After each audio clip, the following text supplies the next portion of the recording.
It's time to head indoors.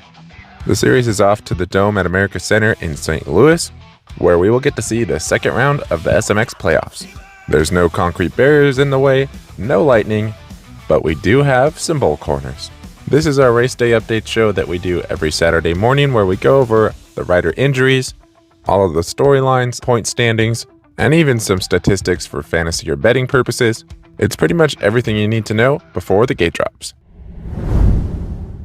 All right, the first thing we are going to get into is the injury updates. Starting out in the 250 class, Julien Beaumer is not going to be returning this weekend. We all saw his crash. It was very gnarly, pretty controversial that he was back on the bike so soon after suffering another concussion. Julien did put out an update video himself, stating that he had suffered a burst fracture in his lower spine. In the video, he also expressed the fact that the crash was not related to the fact that he had suffered the concussion, and also some frustration at the fact that there was backlash to the team around him that they should have probably withheld him from the race. He said that everybody's doing their job and that nobody's at fault here. Of course, I'm paraphrasing. I did see a lot of people expressing the opinion that he should not have been out there and that his team or trainers should have told him to sit out the race for his own safety. Personally, I think that the best answer is somewhere in the middle. You can never really go wrong with giving yourself more time to heal from a concussion. But at the same time, the section that we saw him go down in saw many other crashes, as well as lots of people struggling just to get through the section all throughout practice and racing. I would say dozens of riders struggled, so I definitely think he has a fair argument. As far as Garrett Marchbanks goes, he will also be returning this week. It sounds like he suffered a knee injury. This is something that I was really not expecting. I haven't heard anything directly from Garrett, but we did see his crash and it was pretty gnarly. I'm sure we'll get better confirmation of this on the broadcast, but from what I can tell, it's his right knee that is affected. We did see him go off on a mule, and even when they were taking him to the mule, he was not putting any weight on the leg, so I'd have to imagine it's a pretty substantial knee injury. I would speculate something similar to an ACL injury. If there is any ligament damage, hopefully it's not a full thickness tear, but either way, look for Garrett to be giving his best go out there this weekend. There's no other major changes as far as the 250 class injuries goes. Mikkel Harup is still out with his collarbone, Hymas recovering from his ACL, Moseman is still out with his ankle, and Jalek Swoll is still dealing with his leg injuries. As far as the 450 class, only one major update. Malcolm Stewart will be trying his best to line back up again. In practice on Friday at round 1, he did make a mistake and ended up coming up short on a jump where he injured his back as well as his leg. The plan right now is for him to try to compete this weekend. Then of course you have Prado out, Anderson is out, AP is dealing with his health issues right now, and Colt Nichols just had thumb surgery. Alright, jumping over to our 250 class point standings and storylines. At the top, of course, we have Hayden Deegan. He currently has a perfect score of 50 points after winning the first moto last weekend, which ended up eventually giving him the overall win as well. I definitely think that race could have been a lot more interesting had Cole Davies and Jo Shimoda stayed up. Nonetheless, he put on a great charge up through the field and won in dominating fashion, like we're getting so used to seeing. If he is able to get the overall win this weekend, then that does secure him into a position where he would be able to get second at the finals, even with the triple points, and still beat Jo Shimoda. And speaking of Jo Shimoda, man, what a great ride last weekend, and what could have been. Joe has really been getting some good starts lately, and he definitely had a really good burst of speed at the opening part of that race. Unfortunately, he pushed the issue a little bit too soon and a little bit too far, ended up clipping that tough block and getting spun around, going down, and he had to come back from way back in the field. Ultimately, he ended up getting his way all the way back up to 4th place, which would eventually earn him a 3rd place overall finish due to the penalty that Levi Kitchen received for passing under a red cross flag condition.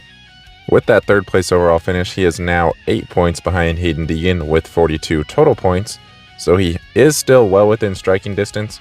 If he finishes ahead of Hayden this weekend in any position, then they will head to the finals in Las Vegas in a winner-take-all position. With that being said, the smaller that he can get that points gap, the better, because then he would still be able to, say, get 3rd and Hayden get 4th and beat Hayden, because the points spread between positions does taper off after you get off of the podium. 3rd in the championship, another 8 points behind Jo Shimoda, is where we pick up Seth Hammaker. Seth actually got a 2nd place finish last weekend.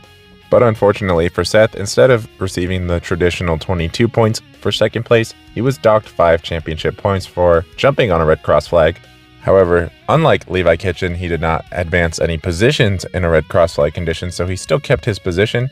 But anyways, he only got 17 points last weekend, so that's why he's 8 points behind Joe Shimoda, and now 16 points behind Hayden Deegan. Only 1 point behind Seth is where we find our defending Supercross champion, Tom Vial. Tom had a bit of an underwhelming performance last weekend. He started somewhat up towards the front and eventually would fade back to a 7th place finish.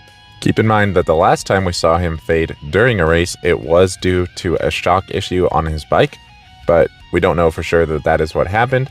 With that being said, he is your defending Supercross champion, and we're going to a more Supercross style race, but this would essentially be like an East-West showdown with everybody being in the field. I don't expect anything too flashy out of Tom, but if he can just ride to his full potential, he'll definitely be in contention for an overall podium finish come the end of the championship. Rounding out your top 5, another 4 points behind Tom is where we find Levi Kitchen.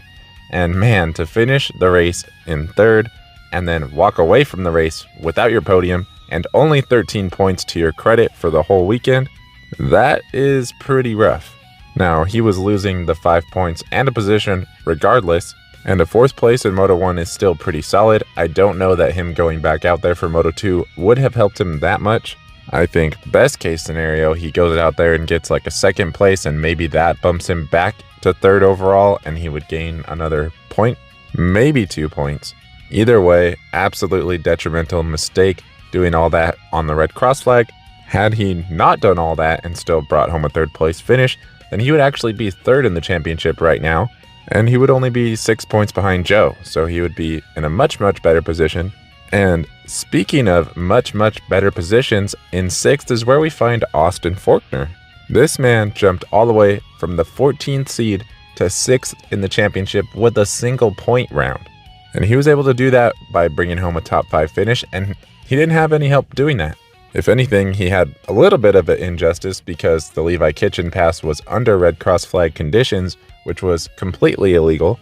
And he really got no retribution for that because Levi Kitchen still ended up 4th overall, so Austin didn't actually gain that position back. But either way, he looked really good, got a solid start, rode his laps, did his thing, did not make any major mistakes, and brought home a top 5 finish. It's great to see some flashes out of Austin once again, and it's also fantastic that he's made it through the whole season healthy so far. After last weekend, the list of names got even shorter.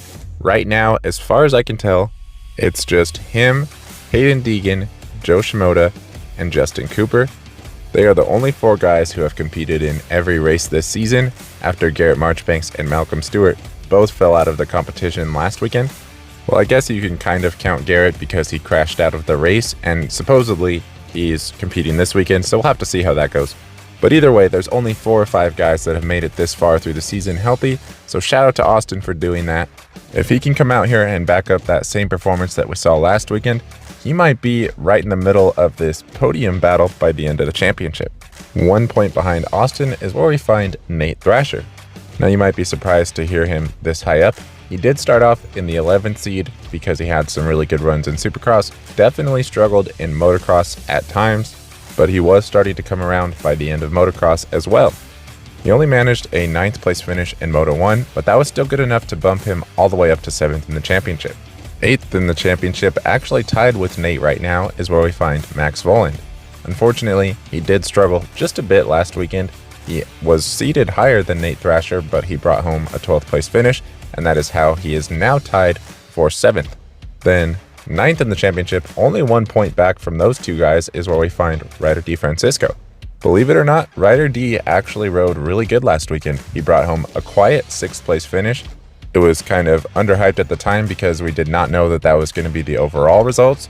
So even though he missed the majority of Supercross and definitely struggled through the majority of motocross and came in at a pretty low seed, there were even times during the motocross season where it looked like he might not even get into the top 20. Anyways, after last weekend, now he's only 2 points behind 6th in the championship. And then rounding out your top 10 is where we find Garrett Marchbanks. He is another 3 points behind Ryder D, and he did not score any points last weekend. Unfortunately, his DNF last weekend scored him a 22nd place finish in the main event, which is the only spot that doesn't pay any points. So if he is actually able to compete this weekend, he's definitely going to be looking to bounce back. I'm not sure exactly what that would look like for him at this point. He is re-signed with Pro Circuit for next year. There's rumors of him going to the 450 as well. So at this point, I just hope he can stay healthy and come out swinging next year, whatever that looks like. And then as we start to move into the double-digit numbers, things are still really tight all through these positions as well. Only 1 point behind him is where we pick up Cole Davies. Cole missed the majority of the motocross season and would have been in danger of being knocked outside of the top 20 had he not come back and raced some motocross. That being said, he was able to come back and secure himself the 17th seed, and even with his crash last weekend, he was still able to secure an 8th place finish, and now he's all the way up to the 11th spot in the championship, only 1 point behind Garrett. I would not be surprised to see Cole in some serious contention this weekend, maybe for a win in a moto, but definitely for the podiums. He has been really strong in the whoops before, and that's where a lot of his success in Supercross did come from, but a lot of it also came from his really good starts. Look for a Cole Davies hole shot in at least one of these main events, and as long as he can get that done, the rest should be a lot of fun. In 12th, 1 point behind Cole Davies, is where we find Jordan Smith, and he's a pretty big question mark for me. He actually came in as the number 9 seed, but he actually struggled pretty bad last weekend. He brought home a 17th place finish in the motos, which only scored him 5 points, and that is why he has dropped back down in the standings and not advanced forward. 1 point behind Jordan is where we pick up Drew Adams. Drew came in as the 16th seed, and he brought home an 11th last weekend, so that definitely helped him. He's all the way up to 13th now. Right behind these guys, everything's pretty tight here, with it being double points this weekend. It's really going to start to settle in after these guys finish in whatever position they finish this weekend. I would expect some mix-ups. This mid-pack range of guys all seem to be very close to one another, so whoever can capitalize on 2 good starts and 2 consistent motos is definitely going to jump into the top 10. 14th in the championship right now is where we find Julien Beaumer. Obviously, he's not going to be competing at all in this championship. I'm interested to see if the 15 points that he does have to his credit right now is enough for him to finish in the top 22 overall and actually get some sort of overall payout, or if he will ultimately end up dropping out of the top 22 and won't even get any payout. 15th is where we pick up our first unseeded rider in Ty Masterpool. He didn't have a great weekend last weekend, but it was still pretty solid. He did manage a top 10 finish, and he also was your fastest qualifier, even though he probably did qualify on a better track than the seeded guys. As of right now, as most of these people are settled into their new teams and signing contracts for next year, Ty Masterpool is probably the biggest question mark that is still left on the table that comes to my mind.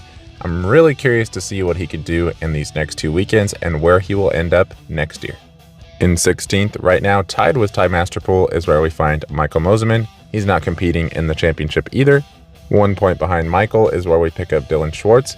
He actually rode pretty good last weekend. He got a 14th, which did add some pretty good points to his name since he came in pretty much as the last seeded rider because 20th was RJ Hampshire. He's not competing. Anyways, we know Dylan has the speed at times, but essentially he's probably just here to cash a paycheck, and so far he's doing a good job at that. 1 point behind Dylan is where we find Chance Hymas, and then tied with Chance is where we pick up Max Anstey. Obviously, this was Max's first race back since his big leg injury and then setback and surgery. It was great to have Max back out there, but I definitely expected better than a 13th place finish. Unfortunately for Max, he is going to have to come through the wildcard race every single weekend, so he's never going to have a great gate pick. That's definitely a setback for him. Nonetheless, I do think he should be in the top 10. We saw Ty Masterpool manage a top 10 last weekend, and it was also his first race back, and he also came through the wildcard round. On top of that, I don't think Ty has had as much preparation as Max has. Neither one of them is in a great spot, but anyways, I think Max is probably going to have a better weekend this time around, but with how deep this field is and how bad his gate selection is going to be, I think a top 5 finish is kind of his ceiling. Tied with Max is where we find Mikkel Harup. He's still out. Then in 21st with 7 points is where we find Daxton Bennick. He's also coming through the wild card round, and I expect him to probably finish off this championship around 15th. Finishing off this list, we have 5 guys who are all going to be battling for the final payout spots, which the payout overall does go to 22nd, and so far we've covered 21 riders. That being said, there are 3 riders higher up on this list that are not competing in the series, so essentially 2 of these 5 guys are definitely not going to get a payout unless more riders start to drop out of the series, but it could even be 3 or 4 if they can't at least surpass the riders that are out ahead of them right now. So at the top of this 5-rider group is Cullen Park. He actually came through the wildcard round. He finished 16th, so he does have 6 points, which tied him with Parker Ross, who is the lowest seeded rider right now. He came in with 4 points, but he was only able to manage a 20th place finish last weekend. So he, like I said, he also has 6 points. Lux Turner came through the wildcard round. He's the next closest guy. He finished 18th last weekend, so he now has 4 points. Same thing can be said for Gage Linville, finished right behind Turner. He has 3 points. And then Henry Miller, who was the final guy to score points last weekend, finishing in 21st thanks to Garrett Marchbank's crash. He also scored a point. Things are going to be pretty rough for him if he wants to get some overall payout money, but he's definitely in that conversation right now. Moving over to the 450 class, at the top, we now have Jet Lawrence. We all saw this coming. He was your number 2 seed. We all knew he was probably going to at least beat Justin Cooper and likely come out here and win. And sure enough, that's exactly what happened. So right now, he's at the top with 47 points. Right behind him, or I guess not right behind him, but the next closest guy is going to be Chase Sexton. He came in as your number 6 seed, so he only had 16 points to his name. Luckily for Chase, he was able to come out here and at least finish right behind Jet. So he is now 9 points back, which interestingly enough is exactly how much Jet would need to still be able to go into the last round and finish second behind Chase to still win the championship. Now, obviously, they still have to do the second round first, so things are going to either close or spread further apart before we get to the finals, but nonetheless, having a 9-point lead after round 1 is pretty significant. And then sitting third in the championship right now, 2 points behind Chase, is where we find Justin Cooper. And I don't think it was really highlighted enough exactly what Justin Cooper had to go through last weekend. He was absolutely dead last after the start last weekend. He was stuck under his bike, and it wasn't like he was 10 seconds back or anything like that. He was way off of the back. He made his way all the way back up to an 11th place finish. While that was still a big hit, and I'm sure he would have loved a chance to go out there for Moto2, the fact that he was able to go up against the 20 best guys in the sport right now and make his way all the way back up to 11th without any other real help was still a really respectable ride. And while I'm sure it's really frustrating, he's still right here third in the championship. 1 point behind J Coop is where we find his teammate Eli Tomac. I think most people's hearts kind of dropped when we all saw that Eli had gone down. Luckily, he still salvaged a 3rd place, so he's still right here, relatively within striking distance. Things could start to go his way if somebody else has a mistake. I was really hoping that he could get in there and battle Jet, and he definitely was close, but many people have been close to Jet many times, and it never seems to work out for them. Then, tied with Eli is where we find his brother Hunter. Hunter did what Hunter usually does. He had a very solid race, nothing flashy, no real mistakes that we saw, brought home a 4th place finish, and he's right here, 5th in the championship. 2 points behind Hunter is where we find Cooper Webb, and Cooper Webb did start out seated above Hunter. Unfortunately, he was not able to have as good of a result as I think he would have liked. With that being said, he is fresh off of a knee surgery. He has not been on the bike very long, and even when he is on the bike relatively consistently, we've never seen anything fantastic from him in motocross, and this was a very motocrossy feeling track. I think a top 5 is definitely on the table for him this weekend, and even though last weekend wasn't great, he still brought home a 7th place finish. 7th in the championship, 4 points behind Cooper Webb is where we find RJ Hampshire, and it was pretty cool to see RJ come working his way up through the field and fly past Ken Roczen and work his way into a top 5. I do think it was the right call to keep RJ on 250s and allow him to go out there and get that championship, but man, it looks like he missed his true calling. He should have been on a 450 a long time ago, but either way, it's great to see him making the most of it now. 2 points behind RJ is where we find Ken Roczen, and it was great to see that outright speed out of Ken at the beginning of the race. I think we all knew it probably would not last, He ended up finishing between RJ and Cooper Webb. Still a very respectable finish, and with that under his belt, if he gets another good start this weekend, expect him to finish a lot higher. 2 points behind Roczen is where we pick up Justin Barcia. Justin came in as your number 9 seed. He was able to pass Malcolm Stewart and Aaron Plessinger since they're out, and he also got passed by Ken Roczen and RJ Hampshire, so he's right back to 9th place. It looks like he could have his hands full trying to stay inside of the top 10 overall, but either way, he's out there, he's doing his thing, you never know when he might bam. And only 1 point behind him is where we pick up his potential new teammate for next season, Dylan Ferrandis.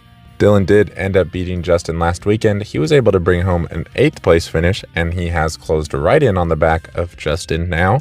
And like I highlighted in this show last weekend, this is an interesting little dynamic going on here. They're tight in the points. They're likely going to be teammates on Ducati next year.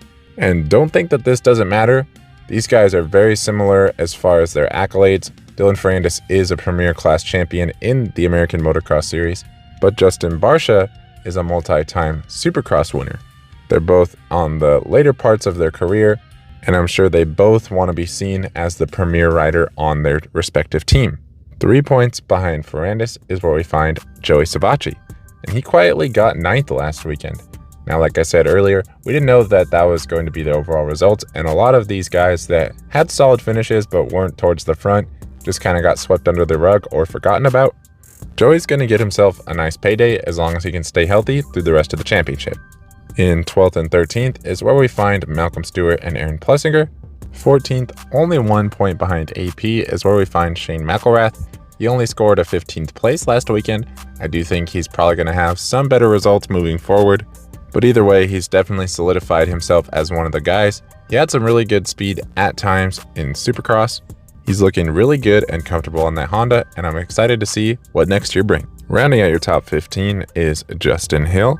He's only 1 point behind McElrath, and personally, I thought his 13th last weekend was actually a pretty strong showing. He hasn't raced in a very long time, and I wouldn't be surprised to see him fighting for a top 10 this weekend. But as much as he did have a strong result, I think the guy who's actually tied with him in points right behind him had an even stronger result. Valentin Guillaume is also sitting on 12 points. He's right here, 16th in the championship, and he finished right in between Justin Hill and Shane McElrath. Justin Hill is a Supercross champion. Shane McElrath probably should have been a Supercross champion. And then you've got full privateer Valentin Guillaume just out there sending it in an extremely sketchy rhythm section, just getting it done. 2 points behind Valentin, we have our first unseeded rider sighting.